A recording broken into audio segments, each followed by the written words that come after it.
Live from Studio A in Central Arkansas, Michael R. Davis Ministries presents Friday in the Driveway, Studio Edition. With host Michael R. Davis.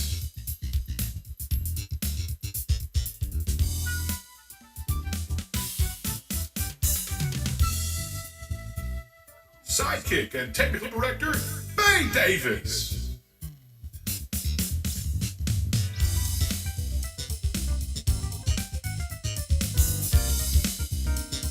Friday in the Driveway Studio Edition.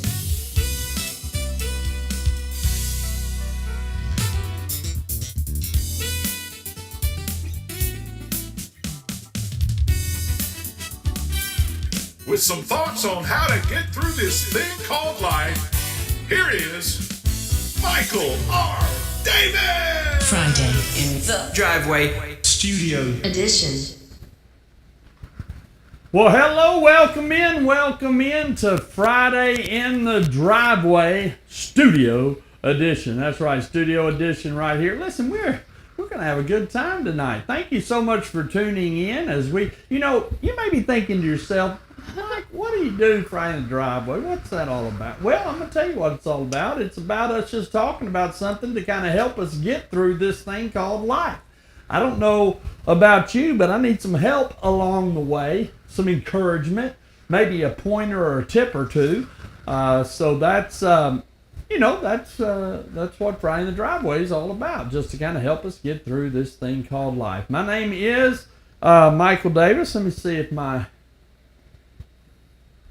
Bay, did you touch the presentation thing again? No. By the way, Bay's back with us. Go ahead and say hello. Bay is here tonight. Bay, go ahead and say hello to everybody. Hi, everybody. I got off work early. Well, on time. Move that mount, yeah.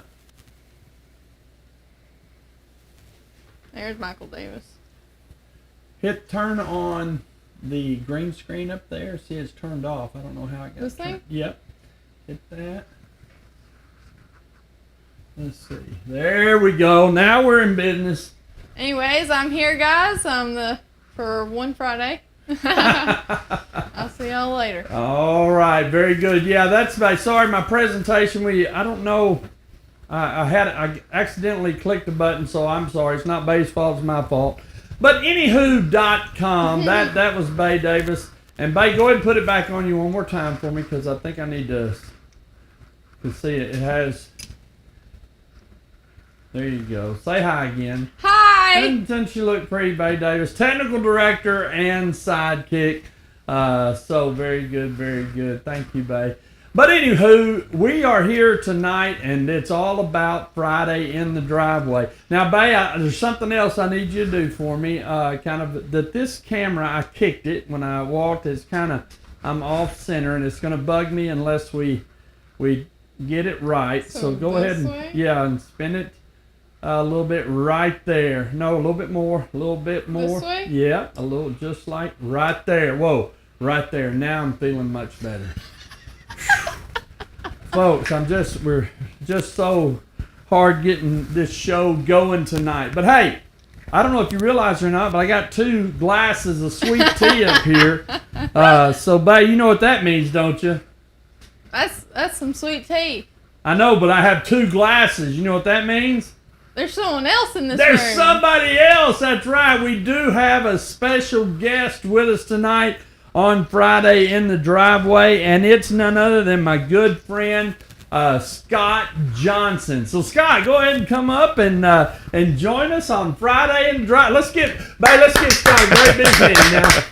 You know what we need to do, babe? This is what we're going to do, Scott. What? All right. We're not tonight, but I'm going to find an applause track, and when I have a guest come up, we're going to have a applause that's going to sound.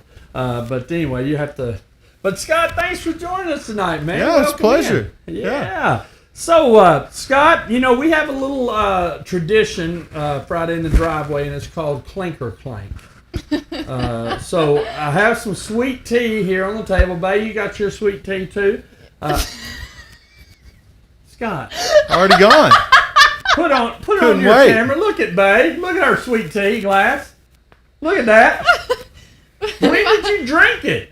I've been drinking it. Evidently. Yeah. Well, see, I haven't eaten dinner yet, so I'm scarfing down anything I can get. Okay. Thank you.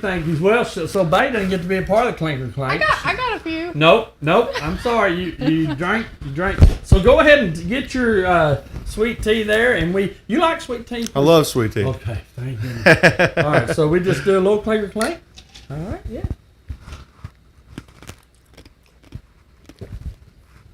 Now, here's the thing. If you get a little parched through the show, just take you a swig if you want to. Awesome. All right? Awesome. All right, very good. Listen, tonight with Scott here, Scott came to me. He watches Friday in the Driveway, and he said, "Man, that's cool. And I want to be on there with you sometime." And he had a great topic, and tonight's topic is we're going to talk. Oh, Scott, I forgot. There we go. Hey, babe, put it on camera 2 real quick. Let's go to camera 2 there. There you go. All right, so there we go now. So I was supposed to do that earlier, and that's why Bay's laughing. I'm sorry. And by the way, Bay is a cackler. Yes. Her laugh is not a hee, it's a cackle. I've got different kinds, okay? Well, I got different kinds. anyway, Scott, again, welcome. Yes. Welcome. Thank you for having me. But tonight our topic is going to be leadership. Let's talk about leadership, and this is kind of Scott's idea, and I thought it was a good idea. And Scott, there's a lot out there when it comes to leadership. A lot of things out there. If you search YouTube leadership, you're going to get a whole mess of stuff. So it's out there. And what it means to be a good leader, and all those kinds of things. And tonight, guys, Scott and I, we're going to explore this topic. We want to look at some different types of leadership, along with different locations of leadership. Got a couple of ones that we want to look at, and then and it's just some thoughts to kind of help us get through this thing called life. Now, Scott, go ahead. Why don't you tell us a little bit about yourself and let us get to know you a little bit before we dive into this leadership topic tonight. Yeah, of course. So I'm Scott Johnson. I'm a member of Trinity Baptist Church, 31 years old. I have a beautiful wife, Megan Johnson. Oh, there you go. 2 beautiful children. I am the operations manager at Haldex Brake Products in Little Rock, Arkansas. All right. So operations manager, operations leader. Now, is it like brake pads for automobiles, or what? Yeah, so it is friction drum brakes for 18-wheelers and tractor trailers. Okay, I have no idea what you're talking about. Is that different than the brakes like on a regular car? It is. Regular cars are usually disc brakes. Okay. 18-wheelers are generally drum brakes. Okay. Yeah. So, see, I learned something. Learn something new every day. I'm so glad I had you on the show. But leadership is not something that Scott is unfamiliar with. Now, Bay, did you know that about the brakes? Were you taking notes there about the different brakes so that when you see your cousin Adam, you can talk to him and act like you know what you're talking about? Lovely topic to talk about with cousins. Yeah, I look forward to it if you're watching, Adam. I look forward to talking about brakes. All right. Drum brakes are what are on the trucks, the semi-trucks. Trucks and trailers, yes, sir. And then disc brakes on regular cars. That's right. All right. So see, boom, write it down, baby. But anyway, around leadership, and Scott, he's definitely familiar with leadership, and you did a little homework. We were talking about this, and go ahead. You were talking to me about the definition of leadership. What's your thoughts on that? Yeah, so when discussing terms like this, it's always important to define the term, right? Yeah. You want to know what you're talking about. What does it mean, right? So vocabulary.com defines the word leader as the one in charge or the person who convinces other people to follow. In charge, and then motivates, convinces Right. to That last word, Bay, looky there. Follow. Follow. All right, follow. And I'm just going to say this right off the bat. I think to be a good leader, you got to have followers. That's right. You got to have followers. I mean, but can you have leadership without followers? 100%. All right, 100. What do you expound on that for me? So leadership is in all forms, right? It's more of an attitude than an actual person, right? Right. It's more of a verb than a noun. It is an attitude that you take not only in your work life, but in your home life as well. It's a verb, not an attitude. It's an action, not something that just exists. That's right. That makes me go, Yeah, I think that's great, man. I think that's good. So, and I think if we're going to see, as we talk about this, I think we're going to really be able to see that there's some distinctive comparisons. There's some differences that are associated with where leadership happens. And tonight, I think what we want to do is let's take work and then let's take home. At home. Work and home. Everybody can relate to work and home. Of course. Most of us can, right? So with leadership at work, and you being the resident expert, babe, this is our resident expert, right, on leadership in the workplace. So Scott, take it away. What are some of your thoughts when it comes to leadership in the workplace? Right. So as a leader in a workplace, you want to build ownership, right? Oh, I love it. You want to let the employees in the organization be stakeholders, right? Have a voice in it, right? Ooh, that's Their cool. opinions matter to the organization. And what that does is not only will they go along with change, but they will drive the change. They will make improvements on their own. So I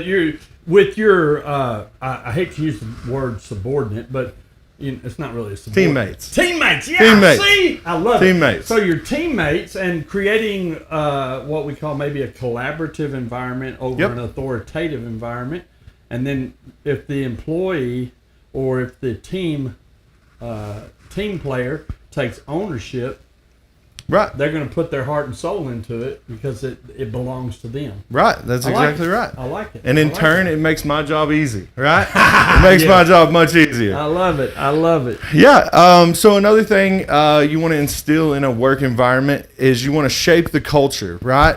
If every employee can see themselves in a leadership role, they will use that motivate them to guide them in certain directions, right? I love it. You want to make sure that your employees feel like that they can see themselves there, and they will shape the culture into more of a leadership culture. Making it happen. That's right. That's right. Making it happen. So I love it. I love it. And go ahead, babe. What's on your heart, man? Oh, I was just saying, I see a lot of that at Goodwill with leadership. Like, we all get together, we work as a team, and we're all united, and we get the job done. And we don't necessarily, we answer to a manager, but it's each individual person. Like, at the end of the day, we all lead, we all do our part, and then it becomes, like, we all work together, and it just goes along with what... Scott. Yes, Scott. I'm sorry. I almost said Greg. I'm sorry. But it goes along with what Scott was saying. It pinged just being in that work environment. I kind of related to him in that sense. Yeah. So you can relate at the employee level and then at the managerial level, and working together as a team creates a very positive culture. That's right. That's a big business word. Yes. Permeating through the industries today is having a positive culture. That's right. I like it. So we got builds ownership, shapes culture. What else you got for me? So you want to also align talent systems with leadership, right? Okay. This is the way organizations identify up-and-coming leaders, develop growth opportunities, and then choosing the right people for leadership roles that will encourage these same behaviors out of the subordinates or the teammates underneath them. I like it. That's Aligns talent systems. That sounds real professional. I think it sounds. I got that off Google. That's good stuff. That's good stuff. But when leadership, it's not just something that managers do, but leadership is something that we all can do. We can all take a leadership attitude where we are towards success. Right, right. In any organization, like I said before, it's an attitude, right? So if you're in an entry-level job and you display the characteristics of leadership, naturally, you will generally move up in that position. I love it. I love it. Now, in your notes, you talk about the 4 different types of people. Those that can and will, can't but will, can't but don't, and can't and won't. Talk to me about that. Yeah, so it's very important to identify the people in your organization quickly, right? What you want in your organization is people that can and will. So that means that they have the education or the knowledge to do a certain task, and they will willingly do that task, right? I got you. There's also another good type of person that you want in your organization, and that is a can't but will, right? That's somebody that maybe comes into an organization, is motivated, but may not have all the proper education, right? And as long as you can see that motivation in them, you can teach them the other things, right? You can send them to night classes, send them to schools, do one-on-one leadership training with them. But what you're looking for is that can and will, or can't and will type of mentality. The other two, it's just hard to have those people in the organization. That won't. That's right. They just won't, right? Even if they could, they won't. Right? Yeah, and that's a good call out. Is that even if you've got the right motivation, self motivation, you've got the desire, the can, not the can, but the will. I will do this. I've never done this before, That's right. but I'll do it to the best of my ability. Those are people that you can shape and mold, educate, train. Yep. It's the woners that we got a problem with. We don't want them barred up, do we? That's right. Drag the whole organization down. Oh man! All right. So in the workplace, thank you, Scott, for that information. One that talks about the workplace, and hopefully that's kind of helping you, giving some pointers. And as I think about leadership in the work environment, I always say that real leaders have followers. That's right. And it's not just people who are made to follow, that are pushed or pulled, but people who can and willingly will follow after you because you're setting an example, because you're inspirational, you inspire people, and because you walk in leadership in such a way that people, they just want to follow you. That's right. We all have people in our lives like that, right? Yep. People in our lives, and you know what? From a Christ follower's point of view, do this, you ready? Do this. From a Christ follower's point of view, Sorry. that's what Jesus did. That's right. That's Jesus set the example for all of us, and he inspired us, and people just desired to follow him. That's right. It says in John, I'll tell you what, Bay, read John chapter 6, verse 2 for us. What does it say?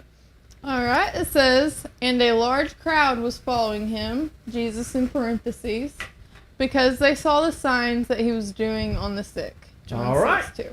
And the key there is the large crowd. Let's see, the large crowd was following. All right? They desired, they were seeking, they wanted to hear what Jesus, they wanted to see what Jesus was doing, That's right. and they wanted to hear what Jesus was saying. And not only in this particular, but in the first chapter of John, verses 35 through 37, it says, and the next day again, John was standing with 2 of his disciples. Now, this John here talking about is John the Baptist. Yeah, so John the Baptist, who came before Jesus, was kind of preparing the way for the Messiah to come. The next day, John was standing with 2 of his disciples, two that were helping John the Baptist, and he looked at Jesus as he walked by, and John the Baptist says, "Behold, the Lamb of God." All right, and then look what the two disciples did. The two disciples hear him say this, and what they do, babe? They followed Jesus. They followed Jesus, right? So, setting the example, being inspirational, and then creating desire. So I kind of think about that when it comes to leadership, that there's a lot of places where Christians, we need to step in and be leaders for the cause of Christ. I mean, all over, everywhere. And you know what, Scott? I'd like for us not just to consider being a leader at work, but let's talk about real quickly about being a leader at home. Yeah. And when it comes to that leader, I think of that spiritual servant leader in the house. But what are your thoughts? What are some thoughts that you have for us when it comes to being that leader at home? Yeah, so I love the term servant leader, right? Servant leader implies that you are not leading by authority, but leading to serve others, correct? And as a father of two children and a husband to a wife, Oh, wow. I try to do my best to... and they're little ones, too. Little, 6 and 3. Oh, wow. Yep.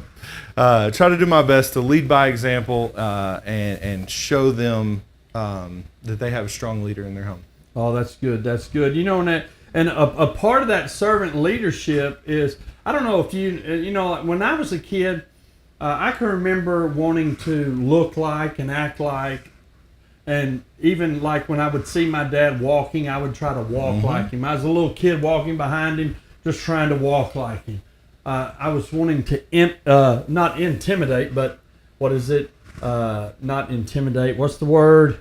Imitate. Imitate. Thank you. Thought we were going to have a problem there. Imitate Christ. Like I wanted to imitate my dad. And when it comes to our families, when it comes to being a Christ follower, being a leader in our homes, we really need to, what's the word again?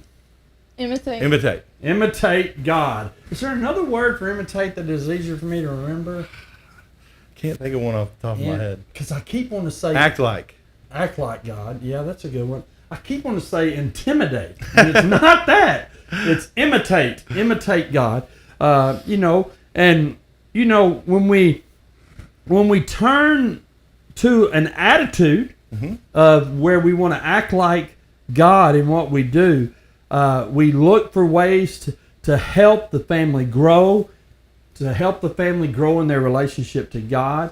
And as parents, we have to provide physical support. We gotta provide grace and encouragement to our kids.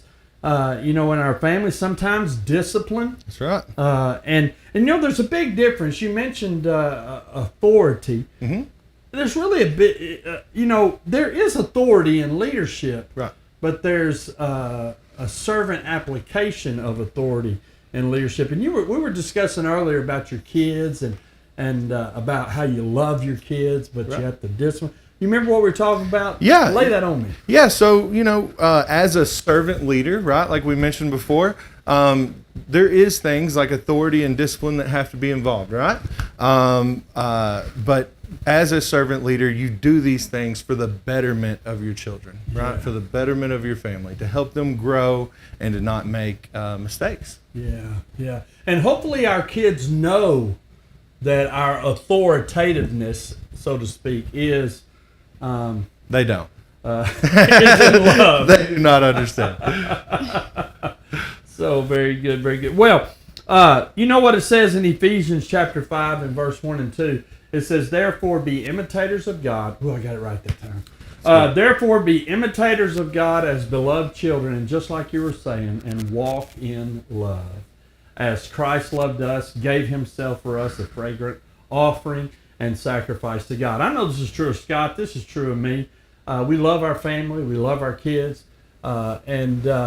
Sacrifice for them, that would be a part of my love for them. If I sacrificed for them. Yes. And it's maybe your kids don't know right now that discipline comes from an attitude or a heart of love, but they will. They will. You They can ask will. my dad. They will one of these days. I know I think about that all the time. Yep. All the time. So imitating God, what does that mean, guys? It means to walk in love. Christ was 100% holy. Christ was 100% God. I'm not going to debate that with you right now if you disagree with that, but he was.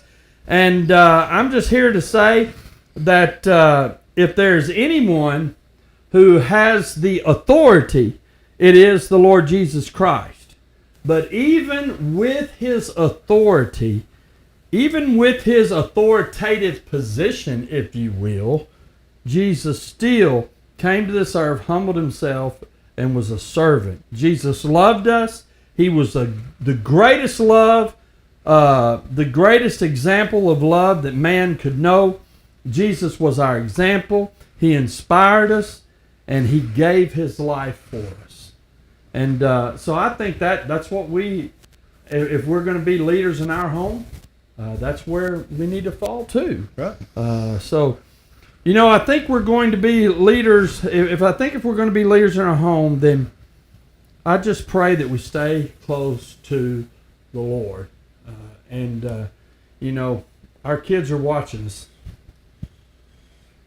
They're Go to watching bed, us. kids. Huh? Go to bed, kids. But, whether we know it, believe it or not, the little ones are watching, and they're learning every single day, every moment. Yep. It's a big responsibility, but it's not a responsibility that we can't take hold of and be successful in if we just stay close to the Lord. That's right. Stay close to the Lord. Godly leadership, it means whether it's an act, whether it's at work or if it's at home, ultimately, godly leadership is leadership that follows the Lord, that follows after the Lord. That means that we will also follow after what God says. That's right.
All right. So, hey, guys, thank you so much for tuning in to Friday in the Driveway. And by the way, Scott, we used to actually air Friday in the Driveway in my driveway. I've seen the videos. Yeah, we used to, but all this stuff you see, I'd have to set it up, and then I have to tear it down, and so we built the studio. Now it's Friday in the Driveway Studio Edition. That's right. The famous Studio A.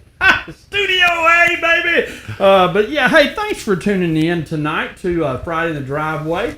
And be sure and check us out on the World Wide Web at michaelrdavisministries.yolasite.com. Scott, do you know why we say it's .yolasite.com? Do you know? No, why is that? Well, let me ask Bay. Bay, why do we have michaelrdavisministries.yolasite.com? Because it's free. It's free! Everybody raise your hands in the air. Wave them like you care. All right.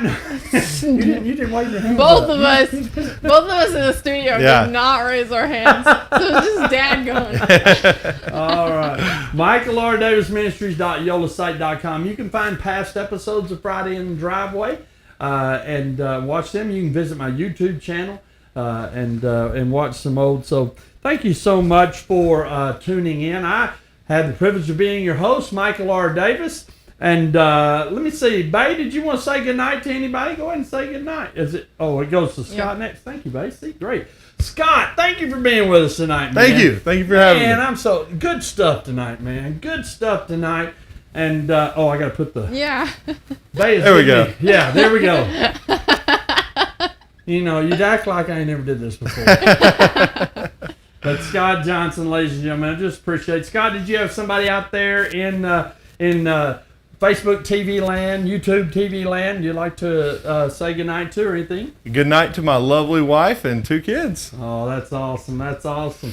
Their lovely wife, and boy, you got just a beautiful little family. I'm gonna tell They're the you. best. Yeah, they're second best. All right,